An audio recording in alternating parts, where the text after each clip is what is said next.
Europe 1, 8h35, Thomas Soto. Et la revue de presse de Natacha Polony. Bonjour Natacha. Bonjour Thomas, bonjour Julie et bonjour à tous. Ce Bonjour. matin, une de vos journaux, la transition s'annonce explosive. La Croix, la France amorce sa mue énergétique. Le Monde, Ségolène Royal, fermer un réacteur, ce n'est pas juste tourner un bouton. Les Échos, énergie, ce que la loi Royal va changer. L'opinion, le nucléaire réhabilité. La transition vers la réforme pénale, ça n'est pas mieux parti. Le Figaro, réforme pénale, la gauche anti-prison à l'offensive. Et puis il y a la transition vers la fin de grève. Le Parisien, 9e jour, le patron de la SNCF s'explique. Et pendant ce temps, Le Point dresse le bilan. Les naufrageurs, la France coule, ce n'est pas leur problème. Et puis il y a en une du Nouvel Observateur, le ministre de l'économie avec ce titre, La bombe Montebourg. Rien à voir avec un jugement esthétique. Le magazine nous annonce la démission programmée du représentant de la gauche du PS à la primaire socialiste. On parle de la droite, de l'état de la droite dans la presse. Oui, l'état de la droite, il est résumé ce matin par deux unes. Celle de Libération d'abord. Affaire Big Malion, Lavrieux accuse. Vous en avez parlé dans le 8h. On y trouve des phrases édifiantes comme ce « Ils peuvent toujours faire les ravis de la crèche et répéter qu'ils ne savaient pas, ne voulaient pas, mais devant les policiers, ils auront plus de mal. » Bon, en résumé, il y a ceux qui estiment que les sarkozystes savaient forcément que les plafonds des comptes de campagne avaient explosé et ceux qui pensent que des chiffres aussi faramineux ne peuvent pas venir des meetings et qui imaginent donc une caisse noire des copéistes. Et puis il y a la une du Figaro Magazine à paraître vendredi. Nicolas Sarkozy, il faut tout changer. Notre façon de faire de la politique, l'organisation des formations, les idées, mais visiblement pas ceux qui les portent et parfois les usent. Oui, comme le résume Bruno Dive dans Sud-Ouest, difficile quand on rêvait d'un retour à la De Gaulle, de revenir comme Balkany. Et puis au milieu de tout ça, il y a les autres, tous les autres, ceux que cite Stéphane Dupont dans son éditorial des Échos, les Juppé, Fillon, Barouin, Le Maire, ceux qui pratiquent la drôle de guerre à l'UMP, dit-il. Mais après la drôle de guerre, on le sait, vient la débâcle. Après l'état de la droite, l'état de la gauche, c'est pas forcément plus reluisant. Oui, la droite cherche des idées entre les gardes à vue, la gauche, elle se cherche carrément.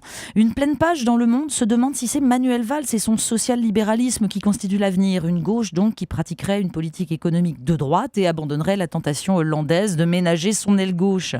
Accessoirement, on abandonnerait aussi les aspirations sociales des classes populaires. Mais justement, c'est accessoire. Sauf qu'il y a d'autres articles ce matin qui nous parlent de la gauche, de son avenir, de ses idées. Prenez la tribune de Nathalie Henich, toujours dans Le Monde. Elle dénonce derrière la défense de la culture le maintien des abus d'un système, celui des intermittents, qui demande aux salariés les plus faibles de payer pour l'industrie du loisir et les boîtes de production. Et voilà pourquoi, dit-elle, camarade de gauche, votre fille est muette.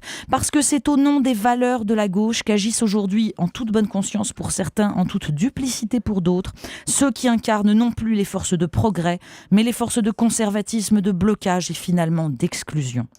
Il y a la culture, cœur du discours de gauche, et puis il y a l'écologie. Et là aussi, il faut lire à côté de tous les articles sur la loi de transition énergétique, le mensuel La Décroissance, qui s'agace des déclarations de la ministre sur l'écotaxe, l'industrialisation de l'agriculture ou les OGM. L'écologie royale, écrit Pierre Thiesset, ne sera donc pas punitive, ne taxera pas les activités polluantes, n'entravera en rien la fuite en avant de l'économie. Alors c'est quoi être de gauche ? Vous poursuivez ce matin votre plan anti-Coupe du Monde après la canette qui éteint la télé hier. Vous avez trouvé quoi ce matin ? Oui, c'est toujours la cure de désintoxication au mondial. Donc je ne parle pas d'Espagne, mais cette fois-ci c'est dans le Figaro et c'est Luc Ferry qui s'énerve. Alors bien sûr, les médias en font beaucoup, les politiques aussi, mais lui ce qui l'énerve surtout, ce sont les 16 millions de gens devant les Bleus dimanche. 16 millions à se divertir, dit-il. Comme si l'activité de pensée leur prenait tant d'énergie d'ordinaire qu'il fallait bien, les pauvres, les distraire un peu. Les pauvres, dans la phrase, on ne sait pas si c'est au sens propre ou au sens figuré.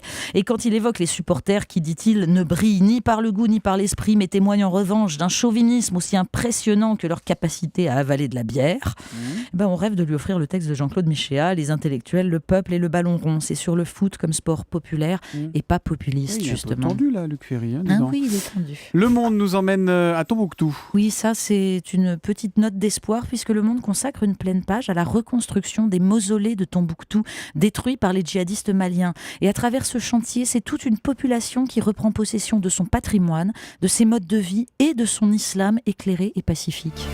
On termine avec quoi d'ailleurs ? J'ai cité les unes ce matin, mais j'en ai oublié une, la plus belle.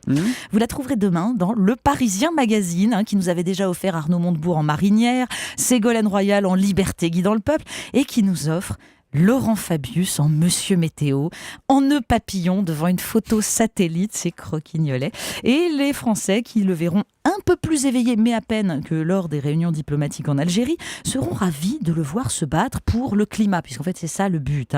Lui, le ministre des Affaires étrangères, il est vrai que la conduite de la diplomatie française, ça doit lui laisser un peu de temps libre. Merci Natacha Polony. Avis aux voisins de Luc Ferry, baissez un peu le son de la télé quand vous regardez les matchs. Visiblement, faut pas ça l'énerve l'énerver. un peu. La revue de presse tous les matins à 8h35 sur Europe 1. À demain, Natacha. À demain.